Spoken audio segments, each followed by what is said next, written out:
जो आज उमर खालिद के साथ आज देश में बहुत सारे पॉलिटिकल एक्टिविस्ट जो प्रिजनर्स जो हम कहते हैं पॉलिटिकल प्रिजनर्स सालों भर without bail without trial they have been in the jails, उसके खिलाफ आज ये जलसा हुआ है। हमारी पहली बात ये मुद्दा ये है कि आज ये यूएपीए की जो ड्रकोनियन कानून है, ये जो ब्रूटल कानून है, इस कानून के अंदर जो चार्जेस फ्रेम हुए without their being any incriminating material, जो ये लोग सब जो आप देख रहे हैं सब जो जेलों में हैं, इनके ऊपर ना फिजिकली इंक्रिमिनेटिंग मटेरियल है और कुछ वायलेंस करे जैसा है और कुछ ऐसे इंसिडेंट्स ने विदाउट दैट 5 सालों से विदाउट बेल जेलों में रह रहे। ओनली रीज़न इज़ दैट ये यूएपीए जैसे आप लोगों को ये मालूम होना चाहिए कि earlier there was a TADA के बाद फोटा आया है, टाड़ा के बाद फोटा के बाद ये परमानेंटली एक कानून बना दिए कि हर एक वक्त ये देश के अवाम लोग टाड़ा को हटा दो फोटा को हटा दो बल्कि बात हुई थी। अब जो permanently they have made UAPA ये ड्राकून कानून है, इस कानून के वजह से ये पूरे हक्यूज़ के जो कानून के राइट्स है उसको पूरा रिवर्स बना देता है। उसी की वजह से बेल इज़ डिनाइड सिंस 4 लॉन्ग्स। दैट इज़ ये सब हमारा एक डेमोक्रेटिक डिमांड है कि struggle, right to organise, right to fight is a democratic right. ये जो किसी सरकार देने का कानून नहीं है, हर हक नहीं है, ये जो कॉन्स्टिट्यूशन है, we have flown this right through the constitution. Article 19 गिव्स every citizen of the country to organize and to struggle, which is a democratic right. Therefore हम यहाँ से ये मन से ये डिमांड करें कि जो पॉलिटिकल प्रिजनर्स है जेलों में, उन लोगों को अनकंडीशनली रिलीज़ करने के लिए, रिहाई करने के लिए डिमांड पे ये मीटिंग हुआ। इसी के सिलसिले में बहुत सारे देश से जो है APCR has organized this meeting with successfully and has given a message. और करीब 5 साल हो गया है, 5 साल से ज़ायद भी हो गया है। शर्जील इमाम हो, खालिद सैफ़ी हो, उमर खालिद हो, शिफाउर रहमान हो और भी लोग हैं यूएपीए के तहत मुख्तलिफ़ केसेस में इन्हें गिरफ़्तार किया गया और कोई केस नहीं चल रहा है, कोई बेल नहीं दी जा रही है। तो ये एक जुल्म है और एक मुखालिफ आवाज़ को दबाने की कोशिश है। तो उसके लिए एक ये संघर्ष करने का एक प्रोग्राम था।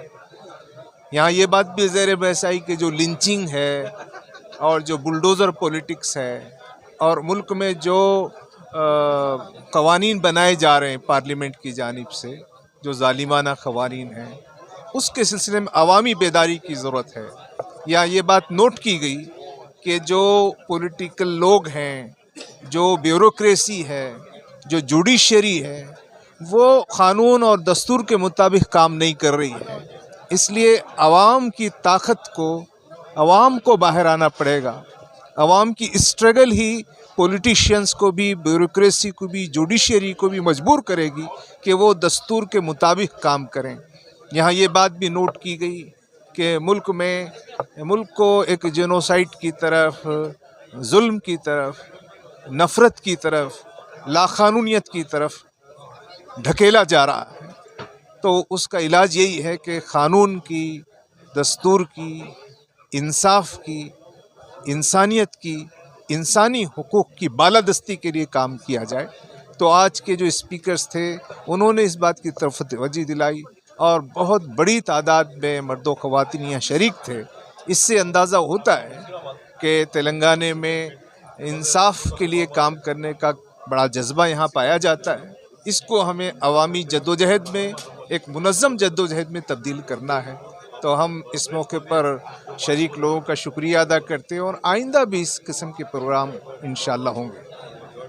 लॉन्गिंग जस्टिस के नाम पर जो जस्टिस में डिलेड है, जो इंसाफ नहीं मिल रहा है, पॉलिटिकल प्रिजनर्स को ख़ासकर दिल्ली रॉयट के नाम पर फंसाए गए, इम्प्लिकेट किए गए यूथ्स को, जिसमें उमर खालिद, खालिद सैफ़ी, गुलफिशा फ़ातिमा, शर्जील इमाम और सारे लोग हैं, उनके लिए प्रोग्राम था जिसमें सोसाइटी के अलग अलग हिस्से से, एकेडमिया से, पॉलिटिकल क्लास से, लीगल सर्विसेज से, सब जगह से लोग मौजूद थे और एक बड़ी तादाद में लोगों ने उस पर बात करी और ये बात करी कि अदालतों में इंसाफ नहीं मिल रहा और अदालतों को संविधान के अनुसार चलते हुए, जो हिंदुस्तान के कानून की बेसिक स्पिरिट है कि bail is a rule, jail is exception, उसके तहत इन सबको बेल देनी चाहिए।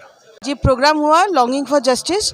दिल्ली दंगे की केस में जो लोग ऑलमोस्ट 6 साल से अभी जेल में बंद है, जिनका ट्रायल भी शुरू नहीं हुआ, इसके साथ साथ भीमा कोरेगांव और दूसरे केस भी है जिनमें ये सारे पॉलिटिकल प्रिजनर्स जिसका ट्रायल भी नहीं हो रहा है, बेल भी नहीं हो रहा है, उनके हक में आवाज़ उठाने के लिए, उनके रिहाई के लिए आवाज़ उठाने के लिए ये प्रोग्राम हुआ। इसमें प्रकाश राज बात रखे, ललिता रामदास बात रखे, अमीर अजीज़ बात रखे,